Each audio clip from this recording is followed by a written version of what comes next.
नमस्कार प्यारे दोस्त, मैं राहुल पालीवाल आप सभी का स्वागत करता हूँ आपके अपने परिवार रोजगार with अंकित में। उम्मीद है आप सभी स्वस्थ मस्त और बहुत अच्छे होंगे।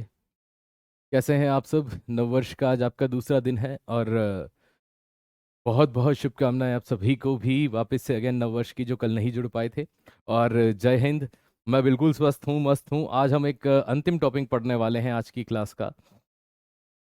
और है ना, दो क्लास आपकी और होनी है जो अब मंडे को होगी और अपना सिलेबस कंप्लीट हो जाएगा, जो आप कहते थे केमिस्ट्री का पूरा होगा। आज अंतिम टॉपिक चल रहा है आपका। प्यारी दोस्त, अगर बात की जाए आज के टॉपिक की तो बड़ा प्यारा विषय है ना। हम बात करने वाले हैं आज ऑर्गेनिक केमिस्ट्री अर्थात कार्बनिक रसायन के बारे में। ठीक है, मैं सेल बदल लेता हूँ क्योंकि इसमें एक ही डंडा है, पता नहीं कब चलते चलते रुक जाए।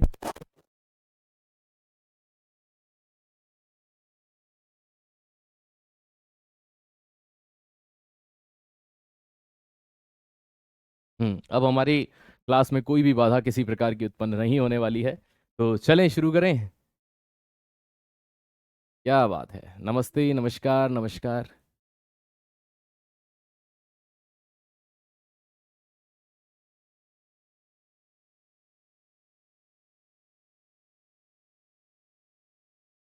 चलो आइए शुरू करते हैं।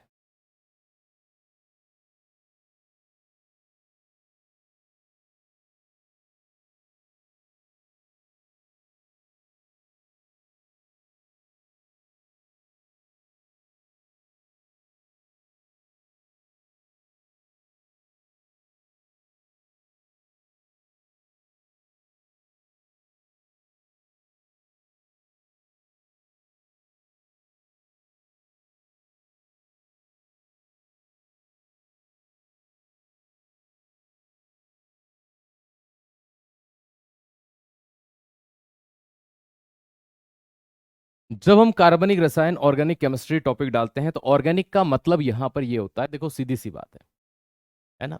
जीव के अंदर कार्बन पाया ही जाता है। ऐसा है ही नहीं कि कार्बन नहीं है। हमारे अंदर 18% कार्बन है। ह्यूमन बॉडी के अंदर सेकंड सर्वाधिक पाया जाने वाला तत्व कार्बन होता है। मतलब किसी भी चीज, आप प्रोटीन में जाएंगे, मैं आपको एक एग्जांपल देता हूं। आप वसा में जाइए, आप कार्बोहाइड्रेट जाइए। हमारे जीवन के लिए ऊर्जा देते हैं कार्बोहाइड्रेट। वसा हमें ऊर्जा भी देते हैं, हमारी बॉडी में फैट वगैरह जमा करते हैं, वसी उत्तक बनाते हैं जो हमारी बॉडी के टेम्परेचर को रेगुलेट करता है। प्रोटीन हमारा शरीर बनाता है। Protein carbon, hydrogen, nitrogen, oxygen से बना होता है। वसा कार्बन, हाइड्रोजन, ऑक्सीजन से मिलकर बनता है। Carbohydrate carbon, hydrogen, oxygen. मतलब कुल मिलाकर के एक मेन चीज जो सामने आती है वो है कार्बन भाई। और यहां तक कि जब आप पढ़ते हो कि फॉसिल फ्यूल हम पढ़ते हैं, जीवाश्म ईंधन पढ़ते हैं, तो जीवाश्म का मतलब क्या होता है? जीव का अंश। और जितने भी जीवाश्म होते हैं उसमें कार्बन जरूर पाया जाता है। कितने भी जीवाश्म है उनके अंदर कार्बन जरूर पाया जाता है। जिसमें कार्बन नहीं है वो जीवाश्म नहीं है। जिसमें कार्बन नहीं है वो जीवाश्म नहीं है, सिंपल सी बात है। तो हम यहां पर एक चीज पढ़ते हैं कि कार्बन एंड इट्स कंपाउंड। तो भाई सिंपल सी बात है कि जब हम ऑर्गेनिक केमिस्ट्री को देखते हैं, कार्बनिक रसायन को देखते हैं, तो सबसे पहले हम जिस चीज की चर्चाएं करेंगे वो होगा कार्बन। तो आइए शुरुआत करते हैं कार्बन के बारे में।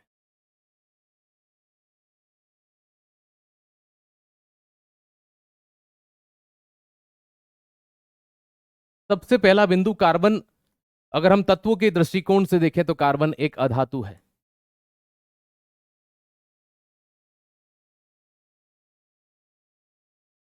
It's non metal. सबसे पहली चीज के कार्बन एक अधातु है। देखो, हम हमारा दृष्टिकोण देखिए, आप और हम जब भी पढ़ते हैं ना, हम मेटल को बड़ी प्रायोरिटी देते हैं। लेकिन दोस्त यकीन मानिए कि जो जीव जिंदा है उनके लिए सबसे मेन चीज क्या होती है पता है आपको? Non metals. हमारे शरीर को बनाने के लिए कार्बन लगता है, ऑक्सीजन लगता है, हाइड्रोजन लगता है। 65% से आसपास हमारी बॉडी के अंदर पानी भी होता है, मोर देन होता है। और इतना ही अगर हम चलें तो लगभग 50-60% तक हमारी बॉडी में ऑक्सीजन होता है, कार्बन होता है। अरे हाँ सर, बात तो सही है। अर्थ के क्रस्ट के अंदर भूपर पट्टी में सर्वाधिक पाया जाने वाला पहला तत्व ऑक्सीजन है। वायुमंडल में 78% नाइट्रोजन है। दूसरे नंबर पर भैया 21% ऑक्सीजन है। हाँ सर, बात तो ये भी सही है। आप पूरे ब्रह्मांड में चले जाइए, हाइड्रोजन हीलियम मिलाकर के 99% हिस्सा बना लेते हैं। आप सूरज के अंदर चले जाइए, हाइड्रोजन हीलियम मिलकर के 99% हिस्सा बना लेते हैं। मतलब जिनकी संख्या भले ही 20-25 के आसपास भी नहीं हो, लेकिन जीवन की उत्पत्ति के लिए या जीवन निर्धारण करने के लिए सबसे, मैं ये नहीं कह रहा हूं कि धातु आवश्यक नहीं है, धातुएं भी होती हैं हमारी बॉडी में। हमारी हड्डियां जो बनी होती हैं वो कैल्शियम और फास्फोरस से मिलकर के बनी होती हैं। लेकिन बात निकल करके ये आ रही है कि उनसे भी महत्वपूर्ण चीज ये होती है कि अगर हड्डी, अगर एक तरह से मान लीजिए कि ये तो सेकेंडरी चीज हो गई, नहीं चमड़े का थैले में भी तो जीवन हो सकता है। अगर हमारे शरीर से हड्डियां निकाल दी जाए तो हम चमड़े का थैला है। तो कुल मिलाकर के अगर किसी भी चीज में मेनली अगर हम बात करें तो वो पानी क्या है, हाइड्रोजन ऑक्सीजन से मिलकर बना है, जिसके बिना हम जिंदा नहीं रह सकते, वो भी तो हाइड्रोजन ऑक्सीजन से मिलकर के बना है, दोनों ही नॉन मेटल्स हैं। तो हम जितनी प्रायोरिटी, अगर हम एक दृष्टिकोण की बात करें तो हमारा मेटल के प्रति दृष्टिकोण ज्यादा है, नॉन मेटल के प्रति हम ऐसा देखते हैं कि हीन भावना से देखा जा रहा है। लेकिन एक लिटरली अगर मैं आपसे एक बात कहूं तो हमने ये कई बार ये चीजें पढ़ी होती हैं कि हम पंच तत्व से मिलकर के बने हुए, पांच तत्वों से हमारा है ना शरीर बना हुआ है। हम कहते हैं वायु है, आकाश है, अग्नि है, पृथ्वी है ना, इन चीजों को हम जल भी इसमें आता है, तो ये सब मिलकर के हमारे शरीर को बनाते हैं। पंच तत्वों से शरीर मिला है, इन पंच तत्वों में मिल जाएगा। ये हमारी फिलोसॉफी, इंडियन फिलोसॉफी कहती है, भारतीय दर्शन कहता है। जब हम कार्बन की बात करते हैं तो कार्बन सभी जीव जगत का अनिवार्य, सीधी सी बात है, तत्व होता है, महत्वपूर्ण तत्व है, जीव जगत का अनिवार्य तत्व होता है। तो हम कार्बन के बारे में यह भी कह सकते हैं जीव जगत का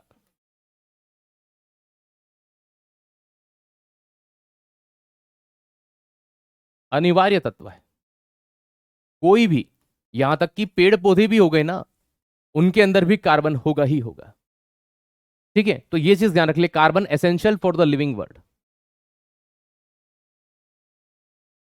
है ना। बिना कार्बन के किसी को बना ही नहीं सकते, तो ये एसेंशियल है।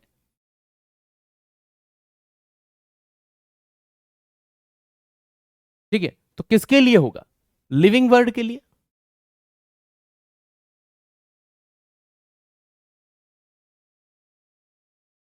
तो कार्बन किसी भी लिविंग वर्ल्ड के लिए क्या होता है, एसेंशियल होता है। अब कार्बन के बारे में थोड़ा सा देखते हैं, तो कार्बन का एटॉमिक नंबर 6 और द्रव्यमान होता है 12। मतलब कि कार्बन का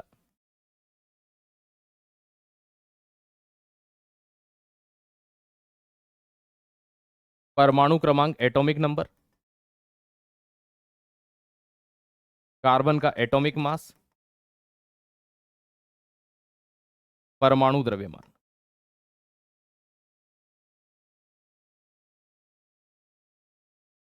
परमाणु क्रमांक कार्बन का 6 है और परमाणु द्रव्यमान 12 है। कार्बन किस ब्लॉक का सदस्य है, पी ब्लॉक का सदस्य है। कौन से ब्लॉक का है, पी ब्लॉक का। और कौन से वर्ग में आता है, 14 है ना, 14 नंबर के वर्ग में आता है, 14वें समूह में आता है।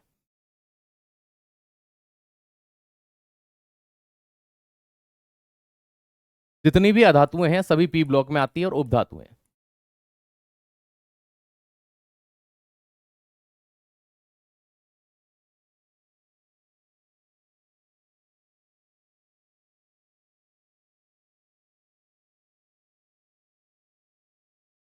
और कौन से समूह से बिलोंग करता है, तो 14, 14वें नंबर के ग्रुप में आता है। अगर मैं इस कार्बन की बात करूं,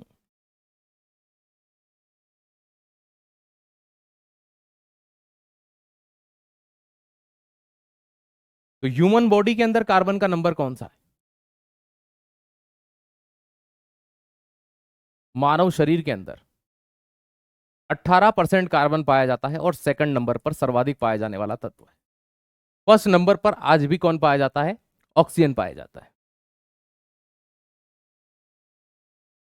अर्थ या पृथ्वी के क्रस्ट की बात करते हैं, तो पृथ्वी के अंदर की अगर बात करें तो ये 17th नंबर पर आता है, 17 नंबर पर। क्योंकि पृथ्वी कोई चट्टाने कोई ऐसी नहीं है कि ये जीवित होंगी, ये इस प्रकार से होंगी या कुछ और होगा। क्या सर, बिल्कुल सही है। तो ये बेसिक सी बात करी हमने किसके बारे में, कार्बन के बारे में, कि अर्थ के अंदर 17 नंबर पर, ह्यूमन बॉडी के अंदर दूसरा सर्वाधिक पाया जाता है। अगर हम कार्बन की बात करें तो ये लंबी श्रृंखलाएं बनाता है, चेन बनाने का गुण रखता है। ऑर्गेनिक केमिस्ट्री सबसे टफ मानते हैं लोग कि ऑर्गेनिक केमिस्ट्री नहीं होती है, नहीं होती, आईयूपीएससी नाम वगैरह होते हैं। ठीक है, हमारे लिए आईयूपीएससी नाम तो हमारे पेपर में आते ही नहीं है, तो इसलिए हम पढ़ते भी नहीं है उसको। कार्बन की वैलेंसी या संयोजकता कितनी होती है, देखो किसी भी तत्व की संयोजकता अगर निकालनी, कार्बन का एटॉमिक नंबर कितना होता है भैया,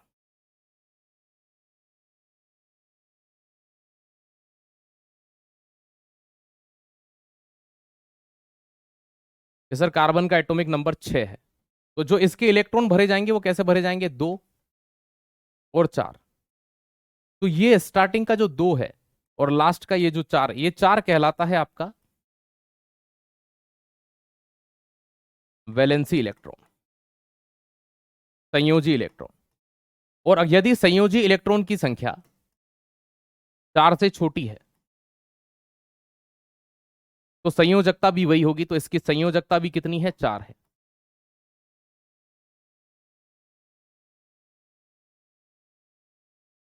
और ये इस लास्ट वाले को छोड़कर आगे जितने भी होते हैं उन्हें कोर इलेक्ट्रॉन कहा जाता है।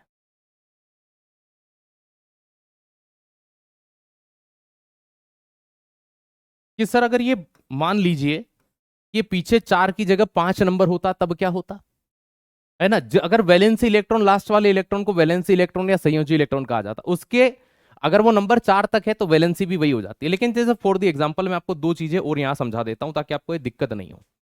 आप सोडियम देखिए, सोडियम का एटॉमिक नंबर 11 होता है, इसमें इलेक्ट्रॉन भरे जाते हैं तो 2, 8 और 1 आता है। आप क्लोरीन का एटॉमिक नंबर 17 देखिए, यहां पर भी 2, 8 और क्या आता है, 7 आता है। अब ये इसके पहले के ये जो नंबर हो गए 2 और 8, इसके भी पहले के 2 और 8, ये कहलाते हैं कोर इलेक्ट्रॉन। लास्ट वाले के जस्ट पहले वाले क्या कहलाएंगे, कोर इलेक्ट्रॉन। ये जो लास्ट वाला इलेक्ट्रॉन है एक यहां पर और यहां पर ये 7 है, ये इलेक्ट्रॉन कहलाता है वैलेंसी इलेक्ट्रॉन,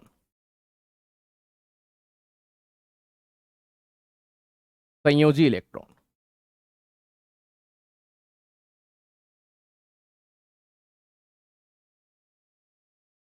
ठीक है। अब यहां देखो ऊपर जो सोडियम लिखा है इसमें 1 लिखा है, ये 4 से छोटा होता है कि बड़ा होता है, कि सर छोटा है, इसलिए संयोजकता इसकी यही हो जाएगी। संयोजकता का मतलब होता है किसी को इलेक्ट्रॉन देना या उससे ग्रहण करना। क्यों करते हैं, अपने आप को स्थिर करने के लिए, स्टेबल करने के लिए। ये एक इलेक्ट्रॉन देकर अंतिम कक्षा में 8 इलेक्ट्रॉन करना ही वैलेंसी, या उसको वैलेंसी कहते हैं। कि वैलेंसी वो चीज होती है जो इलेक्ट्रॉन देकर या कम करके, है ना, या ग्रहण करके क्या किया जाता है, अपने आप को स्टेबल किया। स्टेबल करने के लिए लास्ट में 8 इलेक्ट्रॉन चाहिए। ये किसी को दे देगा लास्ट में 8 बच जाएगा क्या, हाँ सर। अब इसके पास 7 इलेक्ट्रॉन है, इसके लिए 7 देना आसान है कि एक लेना आसान है, कि सर 7, आप ऐसे समझिए किसी के पास 99,000 है और एक व्यक्ति के पास 1,000 रुपए, तो 1,000 रुपए वाले को भी 1,00,000 रुपए करने हो, 99,000 वाले को भी 1,00,000 रुपए करने, किसके लिए इजी है वो 1,00,000 रुपए कर ले। कि सर 99,000 वाला 1,000 किसी से ले लेगा, लेकिन 1,000 रुपए वाला 99,000 किससे लेगा।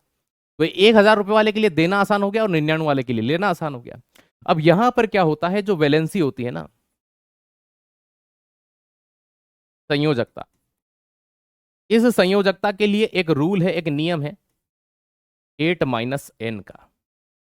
और ये जहां पर n क्या होता है, n होता है संयोजी इलेक्ट्रॉन की संख्या। n क्या होता है, संयोजी इलेक्ट्रॉन की संख्या। अब जैसे क्लोरीन के लिए निकालना है तो 8 - n का रूल लगेगा, है ना। अब यहां पर हमें संयोजकता निकालनी है तो ये 8 माइनस क्या हो जाएगा, 7, और यहां पर कितना आ जाएगा, 1। अब ये जो 1 है ना, ये इसकी वैलेंसी हो गई, ये इसकी संयोजकता हो गई। ठीक है, नियम क्या हो गया, 8 - n का रूल हो गया। और ये कब लगता है, जब ये n जो है, ये याद रखना 4 से बड़ा हो।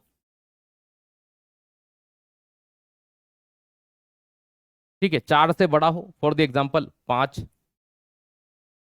6, 7 या 8, इन्हीं में से कोई नंबर आ सकता है, इसके अलावा कुछ भी नहीं आएगा, है ना। ये चीज ध्यान रखिएगा। ऐसी स्थिति में ये इसकी वैलेंसी निकल करके सामने आती है। अब यहां पर 1 हो गई। अब ये 1 इलेक्ट्रॉन किसी से लेता है ना, अगर कोई ग्रहण करता है तो उसके आगे माइनस लग जाता है। इसीलिए हम कहते हैं कि इसकी संयोजकता जो होती है वो क्या होती है, -1 होती है। क्यों होती है, क्योंकि ये 1 इलेक्ट्रॉन किसी से लेगा, अपने 7 इलेक्ट्रॉन देगा नहीं। तो ये इस 7 को 8 बनाने के लिए 1 इलेक्ट्रॉन किसी से लेता है, जैसे NaCl। अब ये सोडियम 1 इलेक्ट्रॉन दान करता है ना, इसीलिए इसकी वैलेंसी, जो दान करता है उसके आगे प्लस आ जाता है। और दान में हमेशा चीजें कम होती हैं। ये चीज समझ में आ गई क्या, आ गई तो बस एक चीज चाहिए मुझे, यस भैया। ठीक है, ये चीज समझ में आ गई, अच्छे से आ गई हो तो फटाफट 1 2 3 4 जल्दी जल्दी। क्या बात है, यही यही जज्बा चाहिए। क्या बात है, सैल्यूट है ना। ये चीज ध्यान रखना। तो अंतिम इलेक्ट्रॉन जो होता है, अगर वो 4 तक का नंबर आ रहा है तो वो वही हो जाएगी। देखो जैसे कि हमारा यहां पर 4 आया इसमें, तो हमारा संयोजी इलेक्ट्रॉन भी 4 है और संयोजकता भी 4 है। क्या बात है। अब एक मैं आपसे पूछूंगा और उसका जवाब आप मुझे देंगे कि वो क्या चीज होगी। अगर आप सीख गए ना, यस यस जवाब आ रहे हैं, तो क्यों ना मैं इस चीज को आपसे पूछ ही लूं, क्योंकि ये चीज मुझे है ना आपसे पूछनी है। जैसे ऑक्सीजन का एटॉमिक नंबर कितना होता है भाया? 8 होता है। चलिए, है ना, अब इसमें 2 और 6 हो गया। अब मैं आपसे यहां पूछूंगा कि बताइए इसमें कोर इलेक्ट्रॉन कौन सा है। अब आप जवाब दो ना, आपने सीख लिया। ठीक है, इसका कोर इलेक्ट्रॉन कौन सा है? इसमें संयोजी इलेक्ट्रॉन कौन सा है?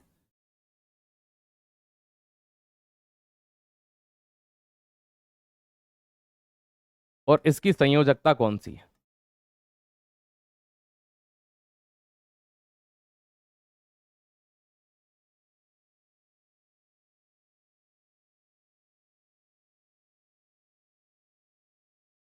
हे पार्थ, जल्दी से जवाब दो। क्या बात है, मजा आ गया सर। 2 कोर इलेक्ट्रॉन है, गजब। 6 आपका है ना, मैंने लिखा उससे पहले जवाब आ गए। सर 2 6 2 होगा, क्या बात है। अब ये 2 माइनस का होगा कि सर, क्यों होगा माइनस का? क्योंकि आप समझदार है, 6 इलेक्ट्रॉन देकर के 8 करना इजी होगा कि 2 लेकर के 8 करना इजी होगा कि सर 2 लेकर के वो 8 कर सकता है, इसलिए हम इसके आगे माइनस लगाते हैं। 8 में से 6 घटाओगे तो 2 प्लस का ही आएगा। लेकिन वो इलेक्ट्रॉन ले रहा है कि दे रहा है? कि सर ऑक्सीजन नॉन मेटल हमेशा इलेक्ट्रॉन ग्रहण करता है, ये चीज हम आपको बताए हैं। वेरी गुड, जय हिंद, क्या बात है, मजा ला दिया, सबके जवाब सही है। ठीक है, यही यही जज्बा होना चाहिए, यही जज्बा होना चाहिए। बहुत बढ़िया। ठीक है, तो कार्बन की वैलेंसी कितनी होती है भाई? कार्बन की जो वैलेंसी होती है, संयोजकता होती है, वो कितनी होती है?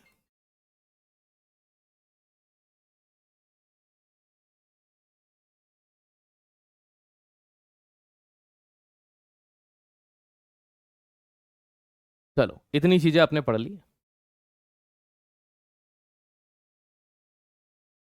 वेरी गुड, क्या बात है।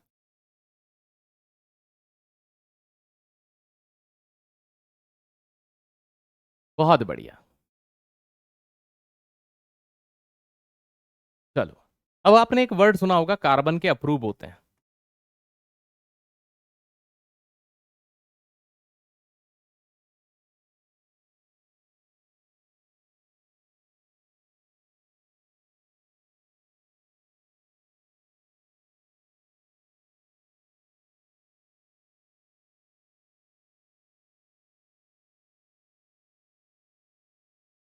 अंग्रेजी में क्या कहें?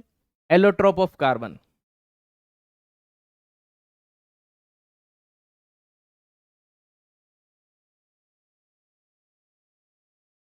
है ना, आप सभी जानते हैं कार्बन के अप्रूव कौन कौन से होते हैं, तुरंत जवाब आ जाएंगे अभी। सर हमको पता है 3 होते हैं, हीरा होता है, ग्रेफाइट होता है और फुलरीन होता है। देखो वो तो सब जानते ही हो, लेकिन अप्रूव होता क्या है? क्या सर मतलब? देखो मैं आपको एक बेस्ट एग्जांपल देता हूं। एक आदमी था, इसके 3 पुत्र थे। ठीक है, फलाना, डिमका, इमका। ये फलाना, डिमका, इमका इसके 3 पुत्र हैं। ठीक है, इस आदमी के ये 3 पुत्र हैं, इन तीनों का डीएनए सेम है इस व्यक्ति से। लेकिन तीनों की बनावट, हो सकता है शरीर थोड़े दिखने में, चेहरे अलग अलग हो सकता है एक थोड़ा मोटा हो, एक दुबला पतला हो। क्या हाँ सर, बात तो सही है। मतलब मेन प्रॉपर्टी जिससे बने वो तो सेम है, लेकिन दिखने करने में अलग अलग है। एज इट इज अप्रूव के साथ भी यही चीज होती है कि मतलब कार्बन के अप्रूव जो है ना, या किसी भी चीज के अप्रूव हो सकते हैं। जैसे कि ऑक्सीजन का भी अप्रूव है, O2 गैस होती है, ओजोन भी होती है, O3। तो अप्रूव का मतलब ये होता है रासायनिक गुण समान हो लेकिन भौतिक गुण अलग अलग होते हैं। तो क्या होता है?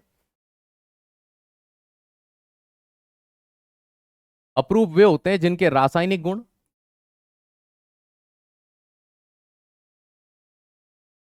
समान होते हैं,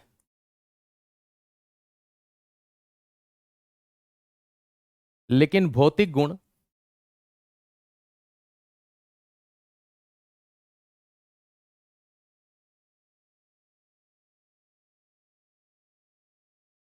अलग अलग है। तो एक समान रासायनिक गुण और भौतिक गुण का अलग होना, तो same chemical property but different physical property, है ना।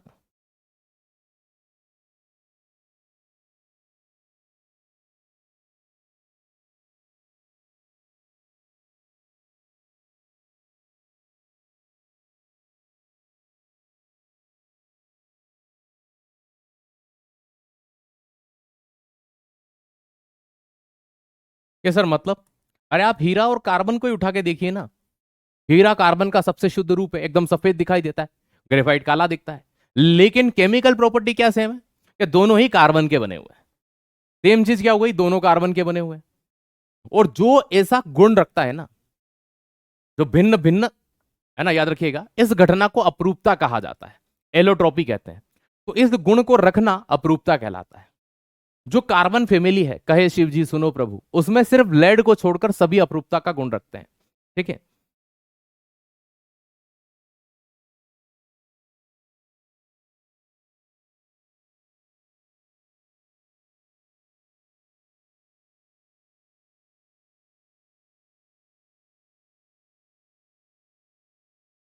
ठीक है, यहां CSE नहीं आएगा, SI आएगा।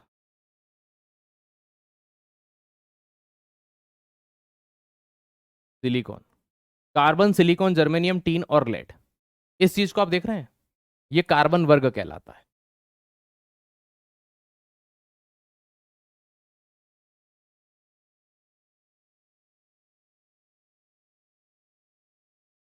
कौन सा है? Group number 14। ये जो ग्रुप 14 है,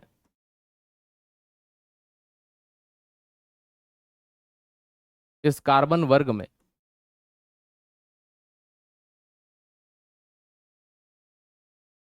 सीसा, पीबी या लेड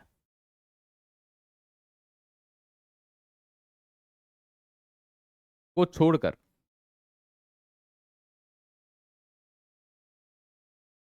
सभी अपरूपता का गुण रखते हैं। मतलब लेड के ऐसे कोई दूसरे, कोई भी ऐसे पदार्थ नहीं है जो दिखने में अलग अलग हो, सब एक जैसे ही है। तो रासायनिक गुण भी समान है, भौतिक गुण भी समान है, तो भैया सीधी सी बात है, लेड में अपरूपता का गुण नहीं है, लेकिन इन सभी में होता है।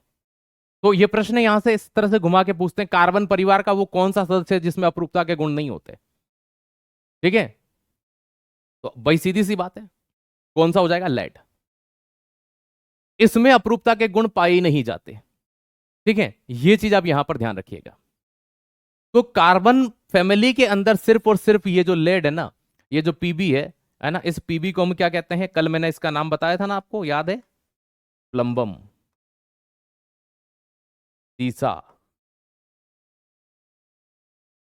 या लेड, इसमें ये गुण नहीं पाए जाते, बाकी सब में पाए जाते हैं। अब हम बात करते हैं कार्बन के अप्रूप कौन कौन से होते हैं भैया। कार्बन के 3 अप्रूप बहुत फेमस है, जिन्हें क्रिस्टलीय अप्रूप भी कहा जाता है। तो कार्बन के कितने अप्रूप हैं?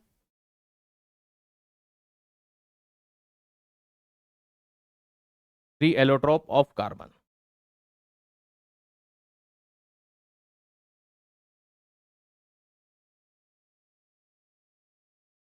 कार्बन के 3 अप्रूप हैं। कौन कौन से 3 अप्रूप हैं?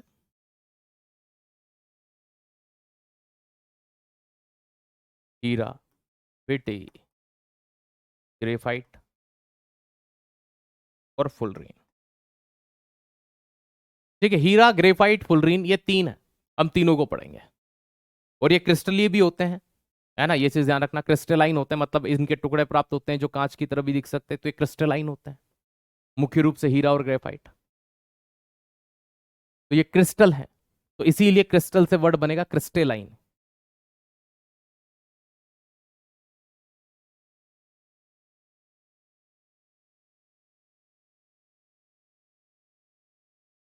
तो ये क्रिस्टलीय भी है ना।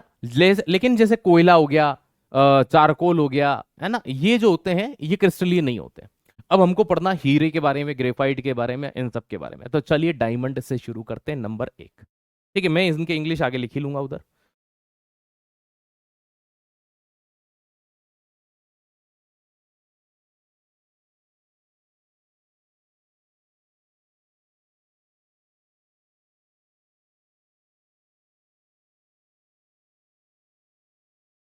डायमंड, नाम तो सुना ही होगा।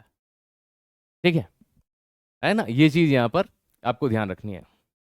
देखो, मैं आपसे, अंतिम कक्षा है, अभी मैं आपसे 3-4 मिनट लूंगा मैं आपके, है ना। मैंने क्या है कि ऑफलाइन भी पढ़ाया है ना, लगभग लगभग 7 साल, और 3-4 सालों से मैं ऑनलाइन भी पढ़ा रहा हूँ। मैंने कुछ बच्चों को ऐसा देखा है जिनको तैयारी करते करते 3 या 4 साल हो जाते हैं, फिर भी सिलेक्शन नहीं होते। और मैंने उन बच्चों को भी देखा है जो 1 साल से 1.5 साल के अंदर भी सिलेक्शन ले लेते हैं। अंतर क्या होता है ये मैं इसलिए बता रहा हूं ताकि मेरी कही गई बात शायद, है ना, ये तो देखो हमारी सेकेंड, है ना, प्राइमरी चीज है ही। इस चीज को मैं आज आपसे डिस्कस करना चाहता हूँ। क्यों करना चाहता हूँ कि शायद एक या, है ना, 1-2 क्लास और होगी और फिर मैं आप सभी से अलविदा ले लूंगा। और मैं हर क्लास के अंदर इस चीज को जरूर बताता हूँ, है ना, कि ये गलतियां जो बच्चे करते हैं और ये जो गलती नहीं करते हैं, इन दोनों में जो मेन चीज होती है जो मैंने ऑब्जर्व की है वो मैं आपको जरूर बताऊं कि अगर वो गलती आप भी कर रहे हो तो आप इनकी श्रेणी में तो नहीं चले गए हो। 3-4 साल हो गए तैयारी करते हुए फिर भी सिलेक्शन नहीं हो रहा है। तो अगर ये गलती अगर आप कर रहे हो तो मैं आपके 5 मिनट लूंगा, फिर हम वापस से टॉपिक पर आ जाएंगे। देखो क्या होता है कि जैसे मान लीजिए मैं अपनी बात करता हूं, मैं राहुल हूं, ठीक है। तो राहुल नाम का एक लड़का है, ये कंपटीशन एग्जाम में तैयारी करता है। और कंपटीशन एग्जाम में जो मोस्टली सब्जेक्ट होते हैं भैया वो क्या होते हैं, जैसे कि मैथ हो गया, है ना, रीजनिंग हो गया, जीएस जनरल, यहाँ साइंस की बात कर लेते हैं, ठीक है, एक अपना जनरल स्टडी हो गया। अब स्टडी के अंदर भैया हिस्ट्री हो जाता है, पॉलिटी हो जाता है, इकोनॉमी हो जाता है, जियोग्राफी हो जाता है, करंट अफेयर हो जाता है ना, स्टैटिक जीके हो जाता है ना। इसके अलावा कभी कभी कुछ और सब्जेक्ट भी हो जाते हैं, जैसे हिंदी हो गया, है ना, इंग्लिश हो गया। तो ये सब्जेक्ट भी किसी में हो जाते हैं। मैं पर्टिकुलरली सबके लिए बात कर रहा हूं।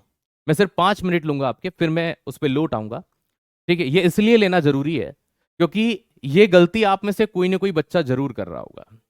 अब जैसे मान लीजिए कि ये राहुल नाम का जो लड़का है ना, इसका मैथ्स बहुत स्ट्रांग है, ठीक है। ये जब भी कभी पेपर में बैठता है तो अगर मान लीजिए वहां 20 नंबर का मैथ्स आता है तो ये बिना पढ़े भी वहां 18 नंबर इजीली ला सकता है, इतना स्ट्रांग मैथ्स है इसका। लेकिन ये राहुल क्या करता है जब तैयारी करता है ना, तो इसका ये सब्जेक्ट इतना स्ट्रांग होने के बाद भी ये 2 से 3 घंटे, है ना, डेली इसको पढ़ता है और इसकी प्रैक्टिस करता है, मतलब 3-4 घंटे दिन के। ये आज भी, है ना, 4 आवर प्लस किसको दे रहा है, मैथ्स को दे रहा है। ये ज्यादा से ज्यादा इसमें क्या कर सकता है यार, दिन अच्छा हुआ तो 20 में से 19 ला सकता है, 20 में से 20 तो मैं क्या ही कहूं, है ना। यहां पर इतने घंटे देकर के ये इसे +1 करने की कोशिश करता है, ठीक है। लेकिन ये जो राहुल है इसका साइंस जो है वो नील बटा सन्नाटा है, आता ही नहीं है। और जब इससे राहुल से पूछा जाता है कि भाई तुझे साइंस क्यों नहीं आता है, तो कहता है मेरा 11th एंड 12th में ये सब्जेक्ट नहीं था। मुझे एक बात बताइए, क्या हर बच्चे का 11th 12th में कोई ना कोई सब्जेक्ट होता है और हर एक की कोई ना कोई कमजोरी होती है ना। इकोनॉमी वाला कहेगा मैंने हिस्ट्री वगैरह नहीं पढ़े, मैंने साइंस नहीं पढ़े। बायोलॉजी वाला कहेगा मैंने मैथ्स नहीं पढ़ा, मैथ्स वाला कहेगा मैंने बायोलॉजी नहीं पढ़ा, है ना। हिंदी मीडियम वाला कहेगा मैंने इंग्लिश नहीं पढ़ी, इंग्लिश वाला कहेगा मैंने हिंदी नहीं पढ़ी। तो यहां पर इसने अपने मन मस्तिष्क में एक घर बना लिया, और घर क्या बना लिया, घर ये बना लिया कि ये तो मेरे 11th 12th है, मुझे नहीं आते। और मुझे नहीं आते इसलिए ये इन सब्जेक्ट को पढ़ता नहीं है। अब वहां पर साइंस आती है 10 नंबर की, बिना पढ़े सिर्फ 2 नंबर लाता है। लेकिन इसको किसी ने सजेस्ट किया कि चलो कोई बात नहीं, तुम्हें नहीं आता है, तुम्हें 10 में से 10 थोड़ी लाने हैं कि हाँ नहीं लाने हैं, तो तुम साइंस को पढ़ना शुरू करो। मुझे आता ही नहीं, मेरा सब्जेक्ट ही नहीं है, मतलब ये चीज उसके मन मस्तिष्क में इस तरह से हावी है कि वो करना ही नहीं चाहता। लेकिन जब इसे कहा गया कि काम करो, तुम 2 घंटे सिर्फ पढ़ो, उनको याद मत करो, कोई दिक्कत नहीं है, लगातार सिर्फ रिवीजन करो, अपने नोट्स बनाओ और उनको पढ़ते रहो। इस बच्चे ने वो काम करना शुरू किया और इसकी सिर्फ प्रैक्टिस करना शुरू कर दी। 1 घंटा डेली प्रैक्टिस कर रहा है वो हर टॉपिक के। उसके 20 में से 18 नंबर आ ही रहे, हमें 19 पे जाना ही नहीं, अभी भी आ ही रहे। अब ऐसी स्थिति में जहां इसके 10 में से 2 आते थे, अब इसके नंबर 6 से, या फिर, है ना, +6 या +7 होने लग गए। मैं अभी भी इसको 70% या 60% पे ही रख रहा हूं। 10 में से 6 प्रश्न ही सही हो रहे हैं। कितने सही हो रहे हैं, 6। मुझे एक बात बताइए कि सिलेक्शन ये +1 करवाना करवाएगा कि ये +6 नंबर सिलेक्शन करवाएगा, मुझे बस ये बताइए। सिलेक्शन ये +1 करवाएगा कि ये +6? मैं नहीं कह रहा हूं कि आप 10 में से 10 लाइए, लेकिन 10 में से 6 नंबर, 7 नंबर तो ला सकते हैं। 60% 70% नंबर तो हम उस सब्जेक्ट में ला सकते हैं जो हमें नहीं आता।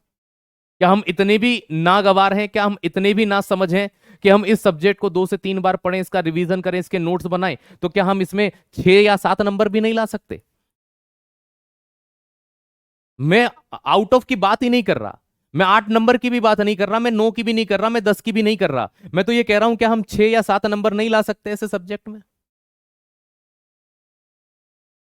ये +1 सिलेक्शन करवाएगा कि ये प्लस का 6 नंबर सिलेक्शन करवाएगा? अब आप समझदार हैं।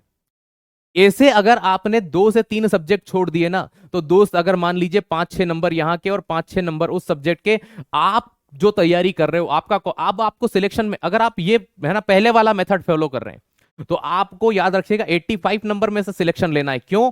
क्योंकि आपने उन 2 सब्जेक्ट को पहले ही छोड़ दिया, मुझे नहीं आता है बोल करके आप सिलेक्शन से पीछे हो।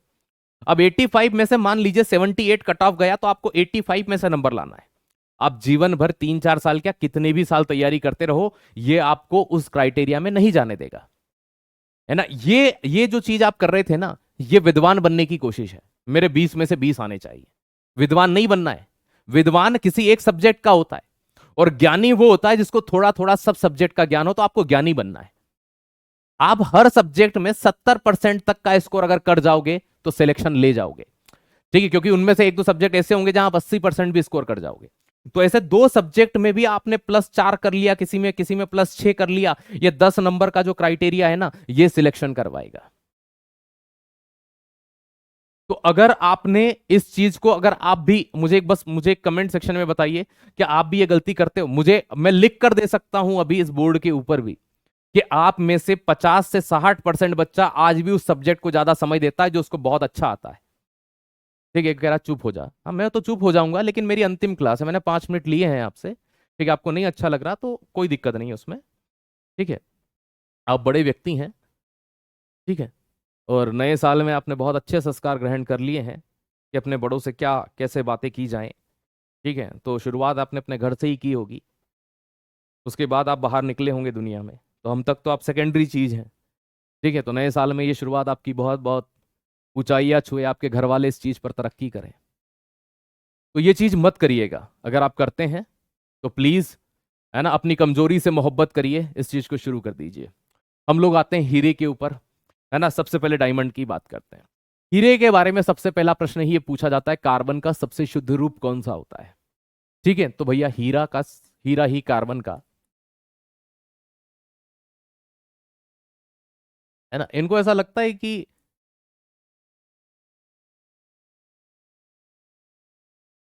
है ना, कंपटीशन नहीं बढ़ना चाहिए। ये वो लोग हैं। कार्बन का शुद्ध एवं सघन रूप होता है, ये यहां ऐसा लिखिए, का सबसे शुद्ध।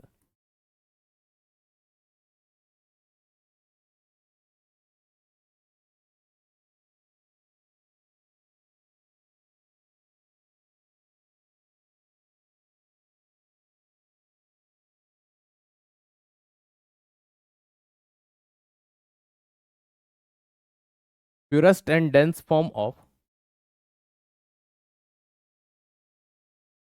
कार्बन।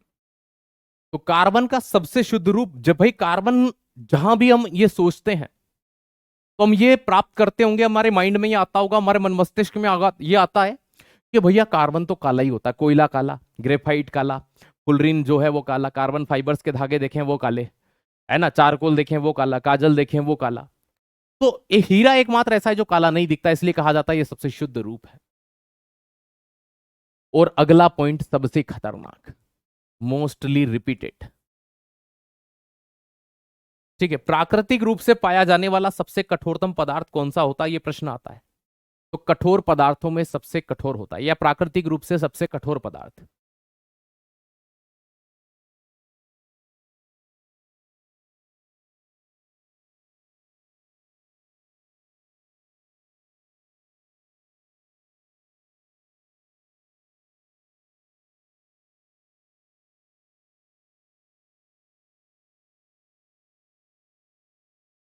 ठीक है, प्राकृतिक रूप से।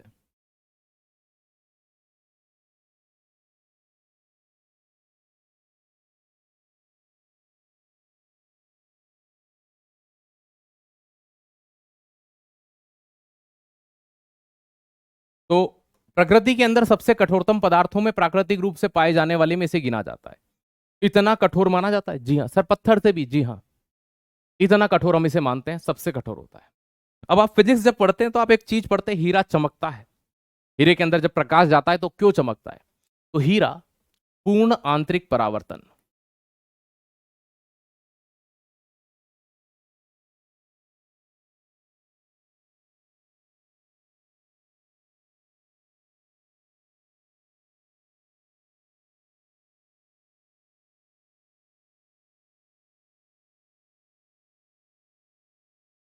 हीरा पूर्ण आंतरिक परावर्तन की घटना के कारण चमकता है ना, हम ये सिंपलेस्ट वे में कह सकते हैं।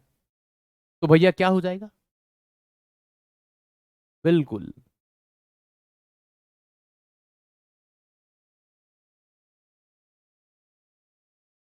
बिल्कुल। डायमंड। Shine too. ठीक है। या जो डायमंड होता है वो शाइन होगा, क्यों होगा? या फिर ड्यू टू, है ना, टू नहीं लिखेंगे, due to. Due to total internal reflection. हीरा पूर्ण आंतरिक परावर्तन की घटना के कारण चमकता है। किसके कारण चमकता है? पूर्ण आंतरिक परावर्तन की घटना के कारण चमकता है। इस पॉइंट को आप ध्यान रखिएगा। ठीक। हीरे को अगर देखा जाए तो ऐसा लगता है बिल्कुल पारदर्शी, ट्रांसपेरेंट होता है, लेकिन विद्युत का कुचालक है। ग्रेफाइट एकमात्र ऐसी अधातु है जो विद्युत की सुचालक होती है। बाकी पूरी अधातुओं में कोई भी विद्युत का सुचालक नहीं है, ग्रेफाइट को छोड़कर। तो हीरा कैसा होगा? ट्रांसपेरेंट होगा, है ना, और विद्युत का और ताप का क्या होता है? कुचालक।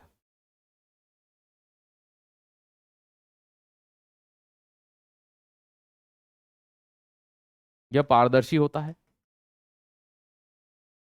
इट्स ट्रांसपेरेंट, है ना, ट्रांसपेरेंट होता है। आपने कभी हीरा कहीं कहीं नहीं देखा हो तो मूवी में तो देखा ही होगा यार। ठीक है, ट्रांसपेरेंट।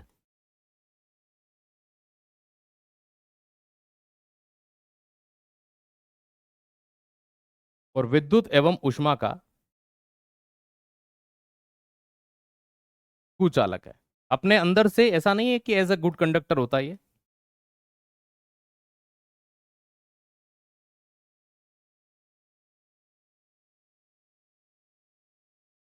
बैड कंडक्टर ऑफ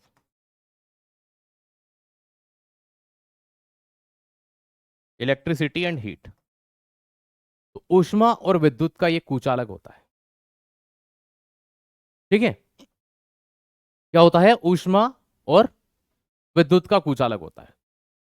सबसे मेन चीज हीरे की ये होती है कि हीरा देखो, सबसे महंगी धातुओं में अगर हम जाएं तो एल्यूमिनियम महंगा, उससे ज्यादा तांबा महंगा। तांबे से ऊपर जाते तो चांदी और महंगी, चांदी से सोना और महंगा, सोने से प्लेटिनम और महंगा। और फिर आभूषण के ऊपर कोई और नई चीज चढ़ती है तो वो चढ़ती है क्या? डायमंड, हीरा। ऐसा क्यों होता है? आप कभी डायमंड की रिंग कभी अपने, ठीक है, पसंदीदा शख्स को देना चाहें, हालांकि अपने जैसे गरीब तो क्या ही अफोर्ड करेंगे, ठीक है, तो भाई क्यों दी जाती है? क्योंकि ये एसिड बेस से रिएक्ट नहीं करता, खराब नहीं होता हीरा इजीली। ठीक है, तो नंबर 6। और अमाउंट बढ़ता ही है हमेशा, तो ये अम्ल क्षार से क्रिया नहीं करता।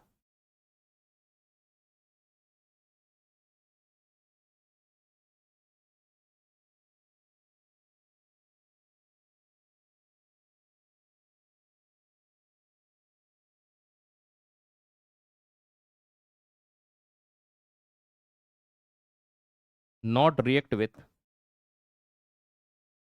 Acid base and water.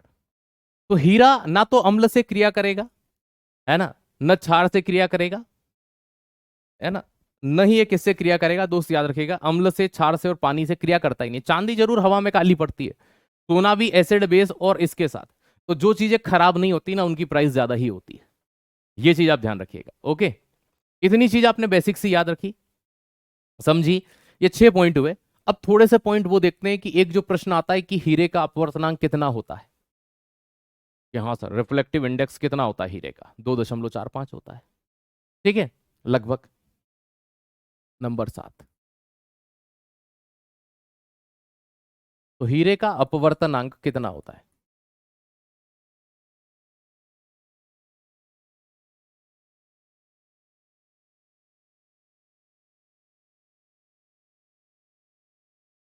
Reflexive index हीरे का कितना होता है?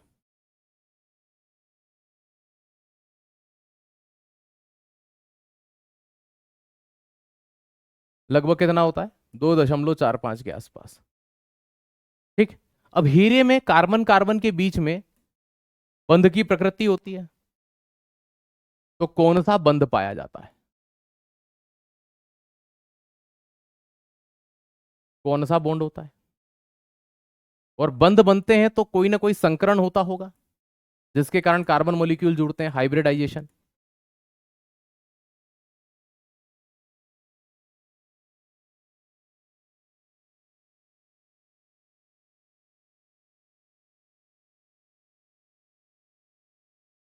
तो वो कौन सा होता है?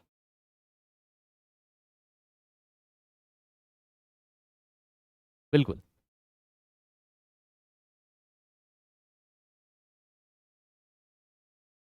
बताओ।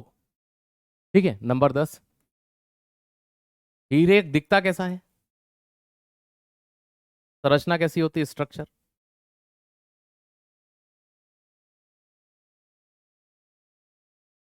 चलिए, सबसे पहले बंध कौन सा होता है? कोवेलेंट बॉन्ड होता है।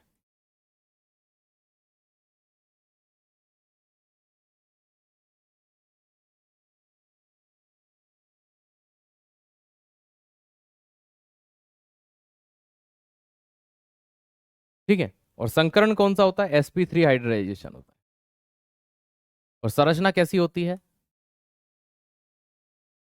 टेट्राहेड्रल।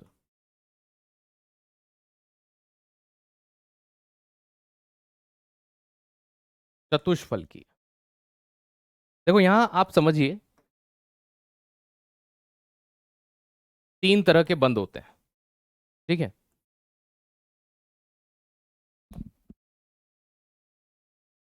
ये हट करके पॉइंट बता रहा हूं। बहुत सारे बच्चों को ये डाउट होता है कि ये कौन कौन से होते हैं, क्या चीज होती है।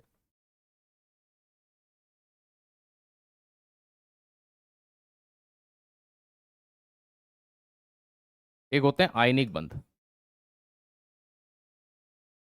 Ionic bond. एक होते हैं सहसंयोजक बंध।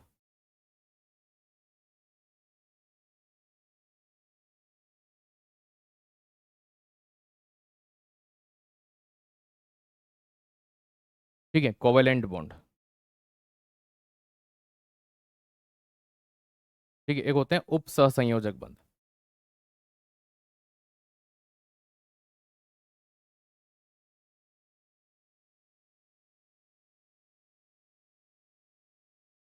Coordinate bond.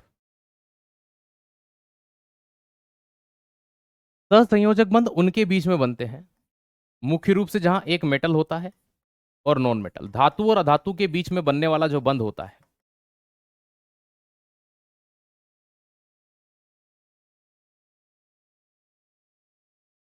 ठीक है।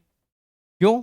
क्योंकि धातुएं इलेक्ट्रॉन दान करती है और अधातुएं इलेक्ट्रॉन ग्रहण करती हैं। जैसे कि आप यहां पर देखिए NaCl, sodium chloride.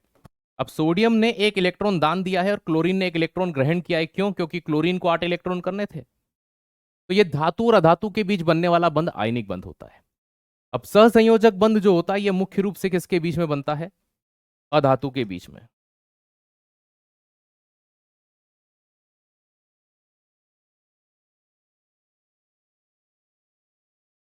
Non metal. और उपसह संयोजक भी किस में बनता है? अधातुओं में, नॉन मेटल में। अब यहां पर एक डिफरेंस होता है। वो अंतर क्या होता है पता है आपको? यहां पर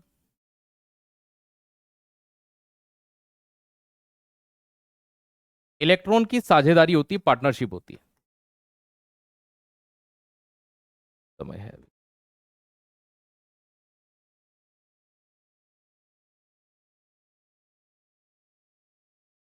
पार्टनरशिप ऑफ इलेक्ट्रॉन, जिसके साथ भी ये करेगा। और यहां पर क्या होता है? यहां पर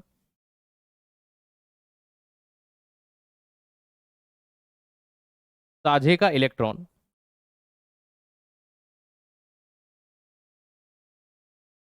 युग्म मतलब पेयर, कोई एक देता है। अब मैं आपको समझाता हूं, ये तीनों चीजें आपको ऐसे तो कम समझ में आती है। ठीक है। अब सहसंयोजक बंध या उपसहसंयोजक बंध होते हैं। इसके बाद में वॉन्डर वॉल्स बॉन्ड आता है, वो भी एक कमजोर बंध है। लंदन फोर्स होता है, वो भी एक कमजोर बंध है। इतना डीप अपने को नहीं जाना, ये इसलिए पढ़ा रहा हूं क्योंकि यहां पर सहसंयोजक बंध वर्ड आ गया।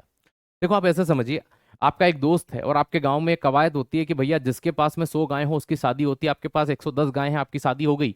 आपके दोस्त के पास 90 गायें हैं, उसकी शादी नहीं हो रही। तो आप अपने दोस्त को बुलाते हो, 10 गायें मेरी ले जा, मैंने तेरे को दान दी। कि क्यों? अरे तू शादी कर लेना। तो आपने उसको परमानेंट दान दी कि मुझे तुझसे वापस नहीं चाहिए, तू मेरा दोस्त है, ले जा। अब उसकी 90 की 100 गायें हो गई, अगले महीने उसकी शादी हो गई। दैट्स आयनिक बॉन्ड, जहां एक इलेक्ट्रॉन दान देता है, दूसरा ग्रहण करता है। फिर अगले में ना तुम्हारी शादी हो रही थी ना तुम्हारे दोस्त की हो रही थी, दोनों के पास 90-90 गायें थी। तो क्या करा आप लोगों ने मिलकर के, ऐसा भ्रम फैला दिया कि भैया ये जो फलाना है ना रामू, इसके पास में 100 गायें हो गई है। तो लोगों को पता चल गया, हाँ यार 100 गायें गिन भी ली, क्योंकि 10 गायें आपने उसमें मिला दी थी, है ना। या रामू और आप, है ना, शामू मिलकर के साथ में चराने जाते हैं रोज गायें।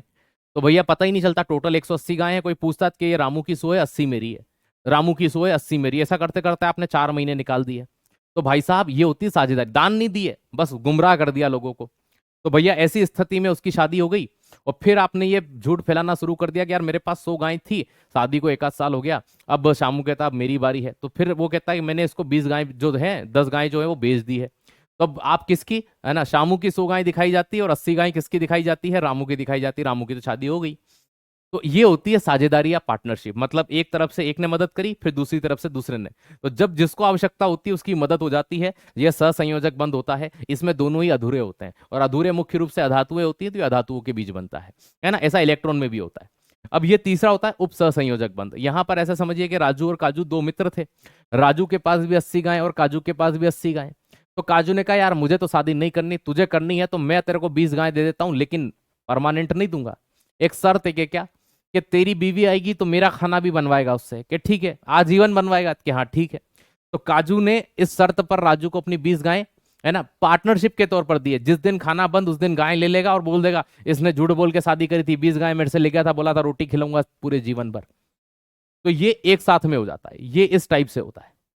ठीक है, ओके। तो ये आप, अब उम्मीद है ना, शायद मैं बॉन्ड से या लिख करके तत्वों के समझाता तो आप नहीं समझ पाते, लेकिन ये जो मैंने एग्जाम्पल दिया है, इस एग्जाम्पल से आपको ये तीनों बंध क्लियर हो गए होंगे कि इन बंधों की वास्तविक काम क्या होते हैं।